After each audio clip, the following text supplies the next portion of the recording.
Welcome to my monthly gaming series where I talk about the games I picked up for my collection within the month. And it's kind of just a dumb vlog wrap-up of the month that I'm going to just start doing. It's really an excuse for me to use this intro that I spent hours making months ago for a different series that I'm not going to continue. So, I gotta stop doing that. So, let me explain something. I subscribe to a service that sends you old games every month. It's called Retro Game Treasure. I'm not sponsored or anything but like that. It's just something that I'm subscribed to. I like it. I think it's neat. Some people say it's a waste of money. Some people say it's dumb. Some people say it's a ripoff. I think it's, good for my needs because I don't have the time in the week to just go out and buy new fun games. And this gives me an opportunity to try some new games or maybe get some games that I can trade in at my local store. And so it's all good. I think the first segment of this monthly thing is that we're going to do what's in the box, what's in the mystery box. And I got a good one this time around. So, story time. DHL lost my package 2 months ago from this company. And this is kind of an expensive subscription. It's like $45 a month. It's more than my Adobe subscription. And so they were like, well, crap, DHL can't find it. If you help us with this paperwork, we can get, our money back from DHL, because we insured the package and it was lost. And we'll give you some bonuses. And I thought they would just give me a bonus game or whatever, but they really, really, really knocked it out of the park this time. So I'll show you guys what they gave me. So first up, we got the award-winning Game Boy Advance cartridge that has, you can't, it's too blurry. Aggravation, Scrabble Jr., and Sorry. I'm just kidding. That was just kind of a funny one that I saw that I was like, okay. Like the rest of these are cool, but whatever. I got GoldenEye for the DS. This game makes my wrist hurt. So obviously I'm going to hold on to it because I love stupid licensed games.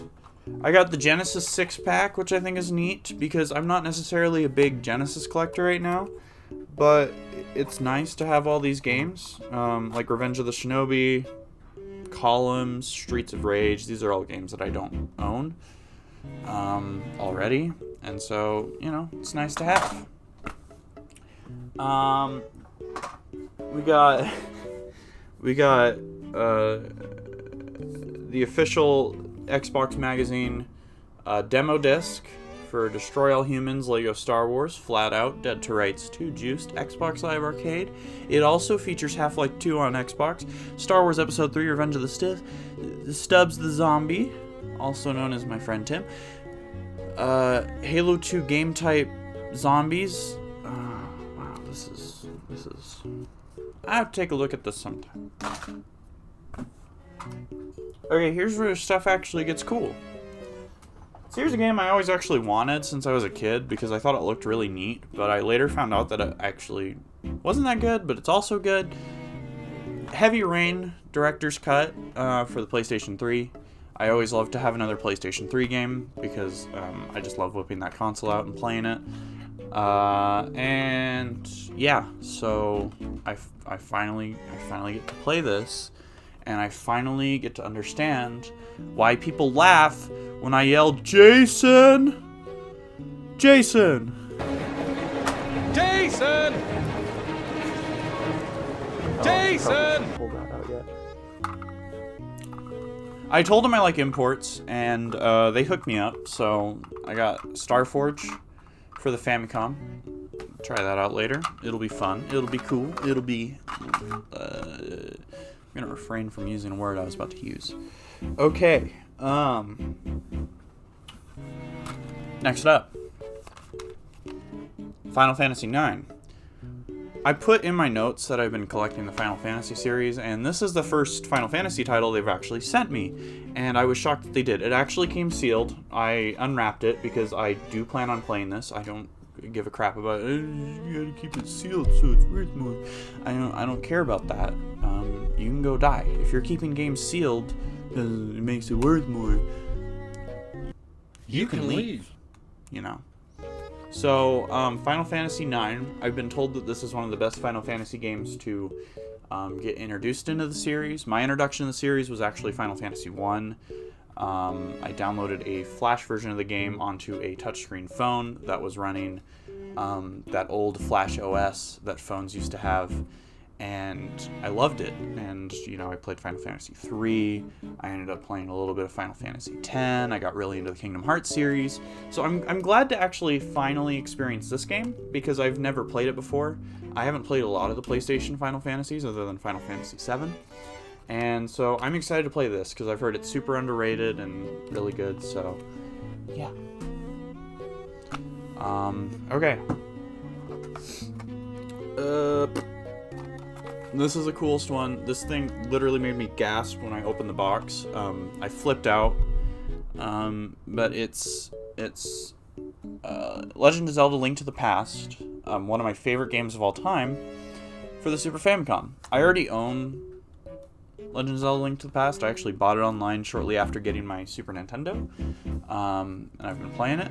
But it's just really cool to have the Japanese version of the game, just for the sake of it. It'll be nice to have on display and whatnot, and, you know, it's Legend of Zelda, you know, it's just awesome.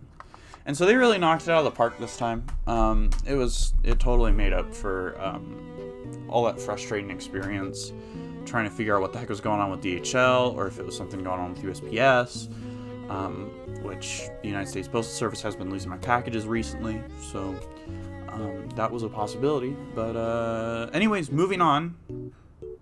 Let's talk about what's in the shopping bag. Now, throughout the month, when I do have time, like this morning, I do go out to my local game store and I trade in some games, I bring out some games, I buy a new console, who knows, you know? Sometimes I go to the thrift store and I find something really neat, like a Nintendo 64, GameCube transfer pack, little stuff like that. This time around, I didn't quite find as much at thrift stores, other than, you know, a copy of Civ 4 Complete Edition and Heroes of Might and Magic 3, which is cool, which is neat. I can't find where I put those for this video, and so you just have to know that I got those. But this morning, I took some games. I actually took more than you're seeing right here, out to the store, and I got, quite a bit of money back in-store credit. So I bought myself about 4 new games, and so I'm going to show you that. So first thing I got, is SimCity. Now, I've been talking about how I'm going to focus my collection. I'm only going to get Game Boy games, but, every once in a while, I want to get myself a new Super Nintendo game, because, first of all, I want to build that collection up, and second of all, I freaking love my Super Nintendo, and I love SimCity. I love strategy games like this, and so I decided I'm going to try it out, because I've never played it before. I've never played SimCity for the Super Nintendo. I don't know what it's going to be like. Don't spoil it for me. I'm going to play it tonight. Probably not, but you watch yourself.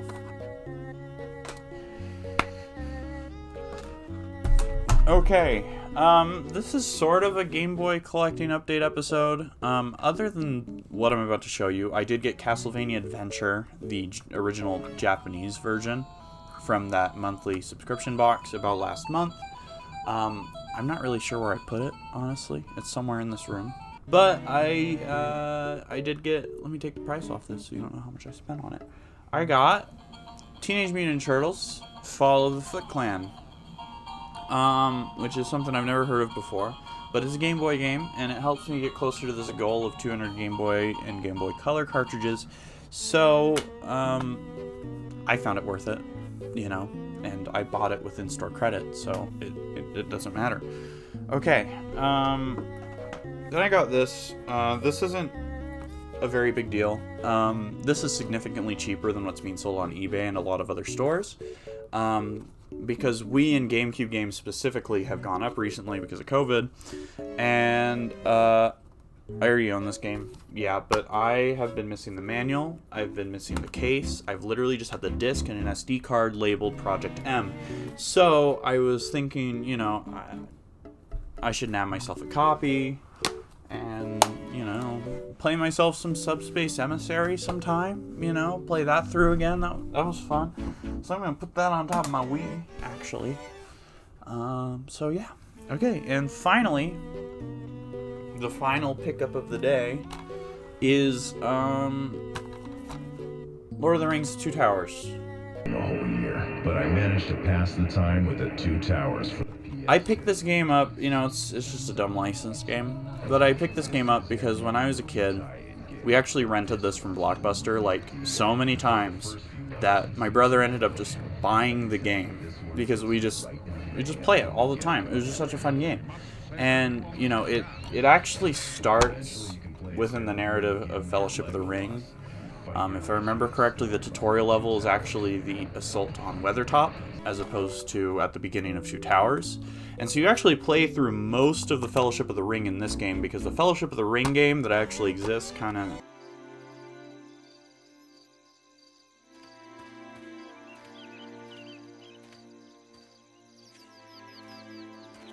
Good morning to you, Mr. Frodo.